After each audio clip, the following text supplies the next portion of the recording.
Black Armory introduces a new exo who's kept these Golden Age vaults hidden for years. Her name is Aida-1 and her backstory is truly fascinating as she was converted into an exo to avoid death. Today we're going to discuss Aida-1's creation, how her mother founded the Black Armory, why she dislikes the Guardians at first, and much more. You are not welcome here, Guardian. Aida is representing the Black Armory, a faction that you've never heard of before. Aida has been keeping the secrets of the Black Armory since the Golden Age, trying to keep them away from prying eyes of the Vanguard. Keep them away from the prying eyes of the Vanguard. She doesn't really trust Guardians. Alright Guardians, welcome back to the channel and I hope you are doing well. So this information is a part of a new lore book releasing in Black Armory itself, and today we're going to do what we normally do, read some of this info and summarize the important parts, which will sort of condense the video up.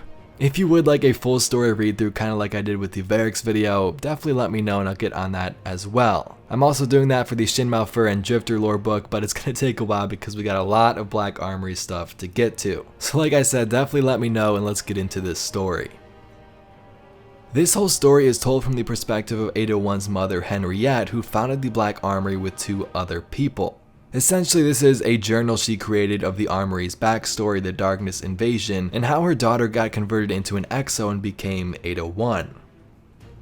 The first entry by her mother begins by describing her daughter and how she talks to people that aren't really there, you know, like normal kid stuff, invisible friends, that type of thing. She then says that when she was a child, she did the same thing. She would sit in the basement in the dark and try to talk to ghosts because she believed that they were there.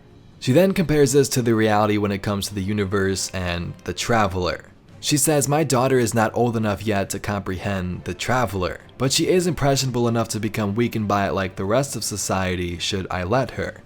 I will not let her." Soon after, Henriette learns that the Traveler isn't the only alien being out there, as something else has been detected at the edges of the system. We are not alone with the Traveler, something else has been detected out there, an anomaly of sorts. I'm lucky to have friends in informative places who tell me these things. So Henriette realizes that this anomaly could mean a disaster, and she wasn't just going to wait around until somebody else came up with a solution. She was going to figure this out for herself. This ultimately spawned the creation of the Black Armory, with both her brain alongside 2 other important people. This is why we founded the Black Armory. Our works, they're beautiful, all of them, finely crafted, made from the strongest of materials, durable, accurate. It took me some time to create our first few designs, but I wanted to get them right, make them distinct to reflect who we are, mothers, fathers, sons, daughters, friends, lovers. The Black Armory was founded by Henriette, Helga, and Yuki. Helga was formerly a part of Clovis Bray and handled the business side of things, as Yuki was an engineer responsible for the creation of these beautiful pieces of art. So at the start, these 3 were like family. They bonded together to create these weapons that can be used in a time of need or when some type of disaster came upon them. Now this feeling or honeymoon phase soon began to change as forges were created and Helga and Yuki had some different ideas. With the anomaly, they believe now more than ever that we need our work out there. Easily accessible in the moment, they said, in much greater number, they said. We're growing fast, too fast, which means mass production, which in turn means less control over our work, how it's distributed, who it's distributed to, etc.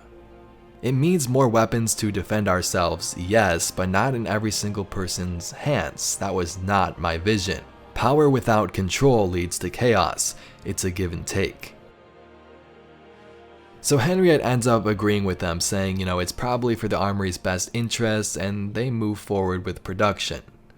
Sometime later, another problem arose and Henriette gave Helga a piece of her mind. This time, Helga came up with an idea that would make these weapons even more accessible, and it involved merging their own technology with exos, which would essentially make them mobile forges capable of creating these weapons on their own. This was called Project Niobe. Henriette was sickened by the thought of exos. She says they're not humans, they don't have a soul. They're nothing but experiments of humans playing God, and since when is that gone well? If one day they decide they don't like the rest of us, what recourse do we have? It'll be slaughter. Although Henriette was strongly against this whole Project Niobe, this idea too did become a reality when it came to the Black Armory. Not long after this whole debacle, the Traveler was on the move and heading to Earth, as this was its last stop before the darkness invaded the system. This was the exact moment when what they called the anomaly invaded the system. They are here, they are real. I can't believe we were so right and so wrong. To think that we could stop this, to say that we were naive, would be an understatement. We simply don't know their power, their strength. It's insurmountable. As they draw closer, all we can do is hide and hope the facility doors will be strong enough. It's utter chaos out there. Too many people put their faith in the Traveler. I don't know what sort of answers people expected from a gigantic ball in the sky. It remains silent as always. At least I'm with her. Being with my family is what matters in the end. There is no more hope, only the screams of humanity. Henriette, alongside her Black Armory workers plus her daughter, locked themselves in these vaults, hoping whatever was outside would not find its way in, that they would be safe and hopefully emerge unharmed one day, but that hope quickly diminished. Something began pounding on the walls. It stomped and roared in frustration until it busted the doors of the facility wide open. During this attack, Helga died and Henriette's daughter Adelaide was severely injured from the Dark Forces invasion. She fell unconscious.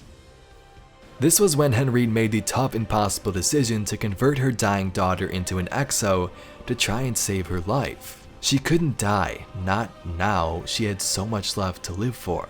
So with the doors of the facility now sealed up, Yuki went to work with the process as Henriette was a little queasy about the whole situation. The two decided they needed to leave this area as the darkness entities would invade again and it would make this all kind of useless, so they continued this exo process on the road. All that remained at this point was only Henriette, Yuki, some people from their crew, and of course the newly built exo. While they were experimenting with the exo's new abilities, they ran into some risen humans. This of course were the first Guardians who didn't really know their true purpose at this time, so things were kind of a little crazy and they were fighting each other. We were sloppy. While the exo practiced using her ability, we were ambushed by, I don't even know what they were. They were definitely not regular humans, they had abilities that the rest of us don't. We took one down, we thought, but then his little red drone lit up and he was on his feet again. We kept firing. They didn't expect to run into an armory on foot, so they ran, but not before killing some of us and wounding Yuki. She promises I'm still stuck with her, though I'd be lost without her. After this ambush, they continue on their way. The exo carries wounded Yuki as they search for a place of safety. Once again, the Risen caught up with them and wanted the exo as he's seen its strength back a couple of hours earlier. The exo agreed to go with these risen humans, but the wounded Yuki had a better idea. She ended up lying to this risen man, saying she was the one who had the obsidian accelerator, that it was in her backpack. As he was curious and approached, she detonated a grenade, killing the man and herself as the exo shielded Henriette from the explosion. Throughout the following journeys, the exo would ask Henriette many questions about her life, Earth, and her innocence was both a gift and annoyance to her mentally drained mother who created this machine in the first place. They settled at an airport for a bit, but not even this place was safe from the monstrous beings that hunted in the night. Their goal at first was to reach the Mediterranean Sea, but once they got there, they saw that pretty much nothing was left as there was all this junk floating out in the waters. So that idea quickly became scrapped, but what they did find was a camp close by, which seemed to be ran by a risen woman herself who had one of her own drones. This camp was a safe haven for at least a little bit. They would sit back, the other kids wanted to play with the exo, they would play hide and seek, and it was quite a joy for Henriette as she saw her, exo child playing with normal humans. It was like she herself was normal. This peace was soon ended as the people with drones began to fight other people with drones. Henriette and the exo realized it was time to leave now. On their way out, while they were sort of evading all of this gunfire, she spotted the man from before, the one Yuki had killed with the grenade, who seemed to get revived and he was looking for the obsidian accelerator. Henriette took the accelerator and sent her exo daughter down the road. If the man truly did want this, he would have to chase her down. She would give her exo daughter a reason and chance to live in this cruel new world. In her final note, Henriette explains what happened shortly after. The man ended up taking aim at her head as she offered up the accelerator for free. He could just take it, right? As he was just about to fire and end her life, the Exo sniped the men and their ghosts from a very long distance and quickly disappeared into the night. Henriette, heard from some of the men herself, picked up the accelerator and hobbled off to a place of safety. Here she explained she is done running and this is probably the end of her story. In her last couple of notes in her journal, she expresses the truth to her daughter Adelaide. Does the name Adelaide bring any flicker of recognition? It is your birth name and you heard it every day of your life until the day I sent you without your consent into a new world. You became Aida-1 when I robbed you of your end. I've loved you since before you were born, and in trying to give you everything, perhaps I've robbed you of your final human experience, a dignified death. I know I will not see you again. If you want to know about your past, know that you were born the second time in the Niobe labs. When you were wounded at the labs, I saw you were losing your fight. I did what I always did when the chips were down. I created something. You, Aida-1, from what I had almost completely lost. I did it out of fear of losing you forever. I charted the course of your life and made decisions that were yours to make and not mine. Learn from your successes and our mishaps. Be bold. Do not fear the future. Respect the past and never forget where you came from. And never try to fear death if you can help it. I know I don't anymore. You know what's funny? I never considered how lucky I was for the time we had together. The envy of all other mothers who lived, I got to love you twice. Your mother, Henriette. So that was a pretty awesome story, right? If you're still with me at this point, thank you so much for sticking around. I know it was a lot to take in, but now when you hop into Black Armory, you're gonna know the backstory of Aida-1 and what the heck happened in the armory itself. Definitely let me know if you'd like to see a full version of that story, reading it like an audiobook. It would definitely take a little bit of time, but if it's something you're interested in, I would be super excited to make that. So that was the backstory of how Henriette, Yuki, and Helga founded the Black Armory.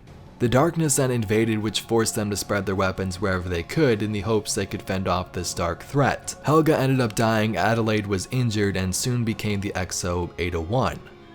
After some fights with the Risen, or essentially the Guardians out there in the wild, Aida saved her mother and ventured off to continue her legacy as a member of this Black Armory. So this is the reason that Aida dislikes the Guardians at first, which Bungie explained in the Vidoc. She had these encounters with the Risen long ago, and her mother in the book tells her not to trust them, and also to be wary of the Traveler as it never truly opened up to humanity. She says, yes, it gave us stuff, it helped us out, but it just sits there and does nothing, which to some extent is true and didn't save them when the darkness invaded. But Guardians, that's all I got for today's video. If you enjoyed, definitely be sure to give it a thumbs up and subscribe for some more awesome Destiny 2 news and entertainment. My name's Evade and I'll catch you Guardians in the next one.